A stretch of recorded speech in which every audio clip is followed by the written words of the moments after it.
എൻ്റെ മകളുടെ പ്രായമുള്ളൂ, ചൂണ്ടിയാണ്. ഇതൊന്നും കേരളത്തിൽ സംഭവിക്കാൻ പാടില്ലാത്ത കാര്യങ്ങളാണ്. കൂട്ടിരിപ്പുകാരില്ലാതെ ആരാരുമില്ലാതെ ഒരു രാത്രി അവൾ ഇവിടെ ഈ തണുപ്പിൽ ഉറങ്ങി.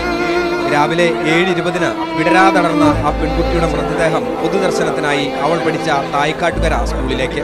അവൾ ഓടിക്കളിച്ച സ്കൂൾ മുറ്റത്ത് അവളെ അറിയുന്നവരും അറിയാത്തവരും ഇതും വിളിക്കുന്നു.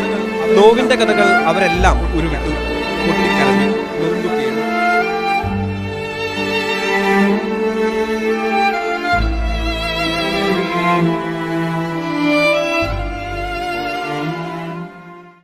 നമസ്കാരം. V1 ആലുവ ഇന്ന് വന്നിരിക്കുന്നത് കിഴുമാട് ഗ്രാമപഞ്ചായത്തിലെ സ്മൃതിതീരം ശ്മശാനത്തിൻ്റെ മുന്നിലാണെന്ന് വന്നിരിക്കുന്നത്. ഇന്നത്തെ ദിവസം ആർക്കും മറക്കാൻ കഴിയാത്ത ഒരു ദിവസം തന്നെയാണ്. മോളുടെ ചരമദിനമാണ്. ഈ ചരമദിനത്തോടനുബന്ധിച്ച് കിഴുമാട് ഗ്രാമപഞ്ചായത്തിൻ്റെ പ്രസിഡന്റ്, മെമ്പർമാർ എല്ലാവരോടും കൂടി നമ്മുടെ മോൾക്ക് പുഷ്പാർച്ചന അർപ്പിക്കാൻ വേണ്ടി കിഴുമാട് ഗ്രാമപഞ്ചായത്തിൻ്റെ അധീനതയിലുള്ള പൊതുശ്മശാനത്തിൽ വന്നിരിക്കുകയാണ്. നമുക്കെല്ലാവർക്കും, കേരളീയർക്ക് ആർക്കും, ലോകത്തിലുള്ള ആർക്കും മറക്കാൻ പറ്റാത്തൊരു ദിവസമാണ്. വളരെ സങ്കടകരമായിട്ടുള്ളൊരു ദിവസമാണ്. ഈ ശ്മശാനത്തിൽ കഴിഞ്ഞ വർഷം ഇതേ ദിവസം ഒരുപാട് ആളുകളുടെ സാന്നിധ്യമുണ്ടായിരുന്നു. വളരെ സങ്കടത്തോടു കൂടി തന്നെയാണ് ഇവിടെ ആ ദിവസം വന്നു ചേർന്നത്.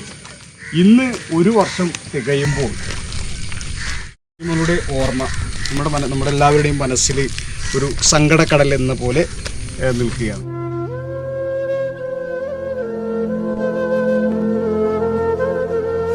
അനുശോചനം രേഖപ്പെടുത്തുവാനായിട്ട് ഇവിടെ എത്തിയിരിക്കുന്നത് കിഴുമാട് ഗ്രാമപഞ്ചായത്തിൻ്റെ പ്രസിഡന്റ്, അതുപോലെ തന്നെ സ്റ്റാൻഡിംഗ് കമ്മിറ്റി വൈസ് പ്രസിഡന്റ് സ്നേഹ മോഹൻ, ഈ വാർഡിൻ്റെ മെമ്പർ, എല്ലാവരും തന്നെ അനുശോചനം രേഖപ്പെടുത്തുവാൻ വേണ്ടി ഈ സ്മൃതിതീരം ശ്മശാനത്തിൽ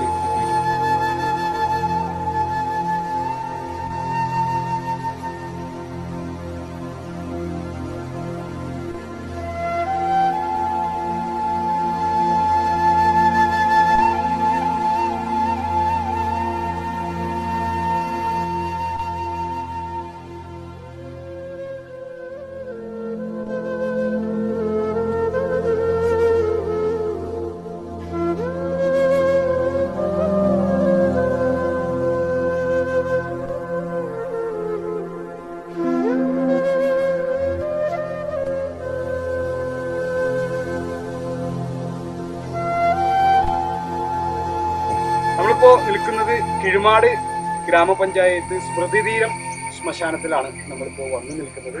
നമ്മളുടെ പുഷ്പാർച്ചന അർപ്പിക്കാൻ വേണ്ടി കിഴുമാട് ഗ്രാമപഞ്ചായത്ത് പ്രസിഡന്റ് ഇവിടെ എല്ലാവരും ഇവിടെ എത്തിയിട്ടുണ്ട്. പ്രസിഡന്റ്, നമുക്ക് ഇതിനെക്കുറിച്ച് ഒരുപാടൊന്നും ചോദിച്ച് പറയാൻ പറ്റില്ല, എന്നാലും എന്താണ് ഇതിനെക്കുറിച്ചൊരു അനുശോചനം രേഖപ്പെടുത്തുന്നത്? നമ്മുടെ നാടിനെ ആകെ ഞെട്ടിച്ച ഈ പിഞ്ചു ബാലികയുടെ മരണം, അത് വളരെ പൈശാചികമായ രീതിയിൽ തന്നെയാണ് അത് കൊല ചെയ്യപ്പെട്ടത്. ആ പിഞ്ചു ബാലികയുടെ മരണം നടന്നിട്ട് ഇന്നേക്ക് ഒരു വർഷം തികയാണ്. ആ ഒരു കുഞ്ഞിൻ്റെ ഓർമ്മയ്ക്ക് മുമ്പിൽ ആദരാഞ്ജലികൾ അർപ്പിച്ചുകൊണ്ട് നിർത്തുന്നു. പിഞ്ചു ബാലികയാണ് നമ്മുടെ ഈ കുട്ടി. ഈ കുട്ടിയുടെ മരണം നടന്നിട്ട് ഇന്ന് ഒരു വർഷം തികയാണ്. കിഴുമാട് പഞ്ചായത്തിൻ്റെ അനുശോചനം രേഖപ്പെടുത്തുകയാണ്. ഇന്നിപ്പോൾ ഈ കുട്ടി മരിച്ചിട്ട് ഒരു വർഷം തികയാണ്. അതേപോലെ തന്നെ ഈ കുട്ടിയുടെ കുടുംബത്തോടൊപ്പം ഇന്ന് നമ്മൾ കിഴുമാട് പഞ്ചായത്ത് മാത്രമല്ല കേരളം ഒട്ടാകെ ഈ കുടുംബത്തോടൊപ്പം നിന്ന് ആ കുട്ടിക്ക് അനുശോചനം രേഖപ്പെടുത്തുകയാണ്. ഞാൻ കിഴുമാട് പഞ്ചായത്തിലെ ആരോഗ്യ വിദ്യാഭ്യാസ standing committee chairperson Raseela Shihab. ഏകദേശം ഒരു വർഷം മുമ്പ് ഈ ദിവസം എടുക്കുകയാണെങ്കിൽ നമ്മൾ വളരെയധികം സങ്കടത്തോടെ ഓർത്തുകൊണ്ടിരുന്നൊരു ദിവസമാണ്. അതിൽ കാണാതാവുന്നു, അന്വേഷിച്ച് നടക്കുന്നു. അപ്പോൾ എല്ലാവരും പ്രാർത്ഥനയോടെ കാത്തിരുന്ന് നമ്മളിൽ പെട്ട ഒരാളാണ് നമ്മളുടെ ഒരു കുട്ടിയായിട്ടാണ്. അന്ന് നമുക്കറിയാം ഈ ശ്മശാനത്തിലെ ഒരു വർഷം മുമ്പുള്ള ഈ ദിവസത്തിൻ്റെ ഒരു സ്ഥിതി എന്താണ്. അത്രയും ആളുകൾ തിങ്ങിക്കൂടെ. അപ്പം നമ്മുടെ ശ്മശാനമാണ് അതിന് തിരഞ്ഞെടുത്തത്. അപ്പോൾ ആ ഒരു വർഷമാകുമ്പോൾ അത് ഞങ്ങൾക്കത് ഓർക്കാതെ കടന്നു പോകാൻ കഴിയില്ല. അതുകൊണ്ട് മാത്രമാണ് ഞങ്ങൾ ഇന്നലെ ഇങ്ങനെ ഒരു സാഹചര്യം ഇവിടെ ഉണ്ടാക്കിയത്. കാരണം നമുക്കതിനെ നമ്മളിൽ പെട്ട ഒരാളായിട്ട് തന്നെയാണ് കരുതുന്നത്. അതുകൊണ്ടാണ് ഈ ഒരു ദിവസം ഞങ്ങൾ ഒന്ന് ഓർമ്മ പുതുക്കുക, ഒരു അനുസ്മരണം രേഖപ്പെടുത്തുക, ഒരു അനുശോചനം രേഖപ്പെടുത്തുക എന്ന ഉദ്ദേശത്തോടെ ഇവിടെ എത്തിയത്. എന്തായാലും ആ കുടുംബത്തിന്റെ ദുഃഖത്തിൽ ഇപ്പോഴും പങ്കുചേരുന്നു, അത് മാത്രം പറയുന്നു. ഈ ശ്മശാനത്തിന്റെ ഇവിടുത്തെ ജോലിക്കാരനാണ് അശോകൻ. ഒരുപാടൊന്നും പറയാൻ പറ്റില്ല അശോകൻ, എന്നാലും അശോകന്റെ പറയാം. എൻ്റെ പേര് അശോകൻ.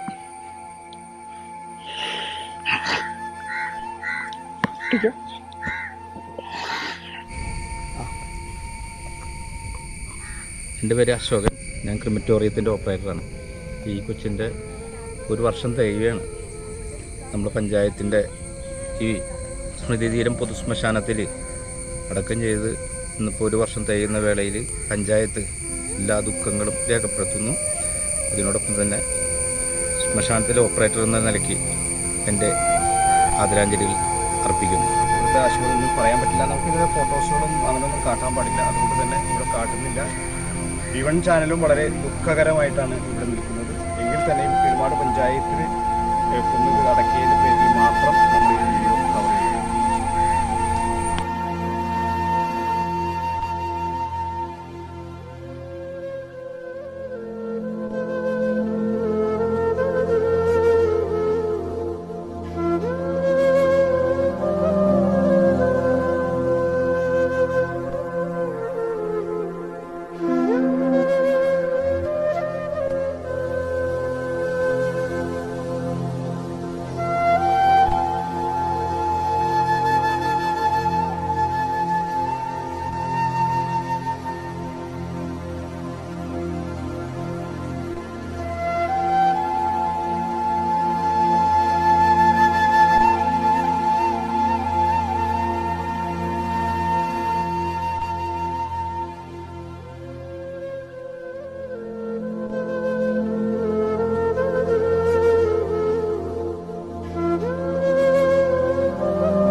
കഴിഞ്ഞ വർഷം ഇതേ സമയം നമ്മുടെ ഭയങ്കര മാറ്റിയ ഒരു അവസ്ഥയായിരുന്നു.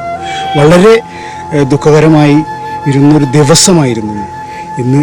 ആ കുട്ടിയുടെ അമ്മയും കൂടപ്പിറപ്പുകളും വന്ന് ഈ സ്മൃതിതീരം ശ്മശാനത്തിൽ വിളക്കുകൾ തെളിക്കുമ്പോൾ ആർഭാടങ്ങളുമില്ല, ഒന്നുമില്ലാതെ തന്നെ വളരെ സങ്കടത്തോടു കൂടി തന്നെയാണ് അവരുടെ ആ കുട്ടിയുടെ അച്ഛനും അമ്മയും 4 മക്കളും അടങ്ങുന്ന ഒരു കൈക്കുഞ്ഞും അടങ്ങുന്ന ഫാമിലി വന്നു. വളരെ ദുഃഖകരമായിട്ടുള്ളൊരു അവസ്ഥയാണ്.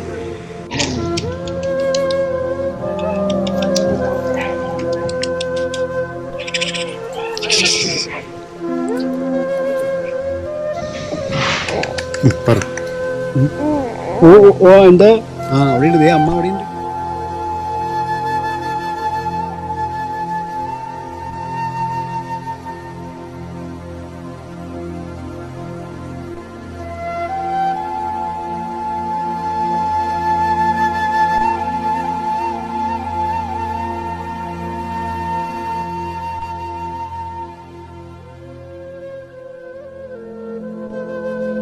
अभी का हालत क्या है आपका? अभी सब कुछ सही है? अभी तो 1 साल हो गया, आज हम लोग इधर आया है। तो अभी सबसे ज़रूरी ये है कि हम लोग को अभी तक उसका फांसी का डेट मालूम नहीं चला। वो जल्दी से जल्दी उसका फांसी हो जाए, वो हम लोगों के लिए शांति का वो है। क्योंकि अब हमारा बच्चा तो मर गया, हम लोग एक दिन जी नहीं पाता है, सो भी नहीं पाता है। हम 4 बच्चा के साथ रहते थे, अभी 3 बच्चा देखता हूँ तो मेरे को रात भर नींद भी नहीं आता है। नहीं आ रहा है। हाँ, 3 बच्चा सोए हुए मिलते हैं, 1 बच्चा नहीं दिखता है तो मेरा नींद खत्म हो जाता है। तो कम से कम वो उसका फांसी जल्द से जल्द हो जाएगा तो हमारे आत्मा को सुकून तो मिलेगा कि हमारा बच्चा को मार दिया तो वो भी मर गया। तो सुकून नहीं मिला अभी तक कैसे सुकून मिलेगा? अभी तक फैसला से कुछ बात नहीं, कुछ वो असर नहीं। उसको वहाँ जेल में बैठा के खिलाने से क्या फायदा है? वहाँ जेल में खा रहा है, पैसे से वो खाता है। हाँ, वो गवर्नमेंट का पैसा से खा रहा है। आराम से बैठ रहा है, जेल में सो रहा है। हम लोगों को इधर से बाहर निकलना भी मुश्किल हो गया है। आप कहाँ काम कर रहा है? मैं तो अपना होल सेलिंग का जिप्सम का काम करता हूँ। हाँ, प्राइवेट जॉब है हमारा। कभी जॉब मिलता है, कभी नहीं मिलता है, फिर भी हमारा अच्छा चलता है, कोई मुश्किल रहता नहीं। है किधर? अभी तईकाटकरा में रहता हूँ। अच्छा, तईकाटकरा। बच्चे लोग पढ़ रहा है? हाँ, बच्चा लोग को तीनों का स्कूल है। 3 स्कूल में जाता है? हाँ, 2 स्कूल में जाता है और एक आंगनबाड़ी में जाता है। आंगनबाड़ी में जाता है, नजदीक में? हाँ, नजदीक में ही है। स्कूल से सपोर्ट पूरा मिलता है? हाँ, वो सब चीज मिलता है। आपका गांव में सपोर्ट मिल रहा है? हाँ, गांव में भी मिल रहा है वो कुछ लोग। फिर फैसला के लिए इंतजार करेगा? हाँ, फैसला के लिए इंतजार है। भीड़ आपको घर मिला? आपको घर अभी तो गवर्नमेंट बोला है देने के लिए, लेकिन अभी तक घर नहीं मिल गया। नहीं मिला। उधर रेंट वाला भी बोल रहा है खाली करने के लिए। अभी मैं वहाँ से कैसे खाली करके जाऊंगा? अभी बच्चा लोग का पढ़ाई है, अभी सब चीज दूसरा जगह में जाऊंगा तो बच्चा लोग का पढ़ाई नष्ट होगा। हाँ, ये सब चीज देखना चाहिए गवर्नमेंट को। जल्दी से जल्दी मेरा घर का व्यवस्था करना चाहिए। घर कौन दे रहा है करके बोला पहले? वो मेरे को गवर्नमेंट बोला देने के लिए। किसने बोला? वो मंत्री जी ने बोला? मंत्री जी से मैं अलवा में मिला था, उन्होंने बोला कि मैं घर दे। आपको बोला? जी, खुद से बोला जी। लेकिन अभी तक कुछ फैसला नहीं हुआ? फैसला मैंने पेपर भी जमा किया, पंचायत से भी पेपर लिया, और वो क्या था नाम है उनका, पी राजीव को पेपर भी दिया मैंने। पी राजीव मंत्री को? पी राजीव मंत्री को पेपर भी दिया, लेकिन अभी तक कुछ मेरे पास दूसरा कुछ मेरे को इन्फॉर्मेशन नहीं मिल गया कि तुम्हारा घर कब रेडी हो रहा है, कब मिल रहा है। तो कुछ बात नहीं है। चलो हम लोग ആലുവയിൽ വലിയൊരു അപകടം നടന്ന ദിവസമാണ്, വലിയൊരു ആപത്ത് നടന്ന ദിവസമാണ്. പിഞ്ചു കുഞ്ഞിന് പേര് നമുക്ക് വെളിപ്പെടുത്താൻ പാടില്ല എങ്കിലും ഞാൻ പറയാം. സാറേ, അതിനെക്കുറിച്ച് എന്താണ് സാറിന് പറയാൻ? ആ കുഞ്ഞിനെ കൊല ചെയ്യപ്പെട്ട അത് വളരെ ക്രൂരമായി അതിൻ്റെ 3 ദിവസം 1 വർഷം തികയുകയാണ്. നമുക്ക് നമ്മളെയൊക്കെ അല്ല, കേരള മനസ്സാക്ഷിയെ അല്ലെങ്കിൽ ലോക മനസ്സാക്ഷിയെ ഞെട്ടിച്ചൊരു സംഭവമാണ്. തീർച്ചയായിട്ടും അതിൻ്റെ ഒരു ദുഃഖം ഇന്നും നമ്മുടെയൊക്കെ മനസ്സിൽ നിൽക്കുകയാണ്. കുടുംബത്തിന് മാത്രമല്ല, നമ്മൾ ഓരോരുത്തരും തേങ്ങരായി മനസ്സിൽ നിൽക്കുകയാണ്. കാരണം പ്രത്യേകിച്ച് അങ്ങനെ സംഭവിച്ചു. നാളെ അങ്ങനെ ആർക്കും വെറുതെ തേങ്ങ നമ്മളൊക്കെ പറഞ്ഞു. നമ്മളിപ്പോൾ ഇപ്പോഴും ഇവിടെ താമസിക്കുകയാണ്. ഇവിടെ ഒരു വാടക വീട്ടിൽ നമ്മളതിനുള്ള സംവിധാനങ്ങൾ ചെയ്തു കൊടുത്ത് അവർ താമസിച്ചുകൊണ്ടിരിക്കുകയാണ്. ഇപ്പോൾ നമ്മൾ ആദ്യം ഞങ്ങൾ അവിടെ നാട്ടുകാരെ കൂടി ഒരു കമ്മിറ്റി ഉണ്ടാക്കി നമ്മൾ വീട് പണി തുറക്കാൻ പ്ലാൻ ചെയ്തിട്ടുണ്ട്.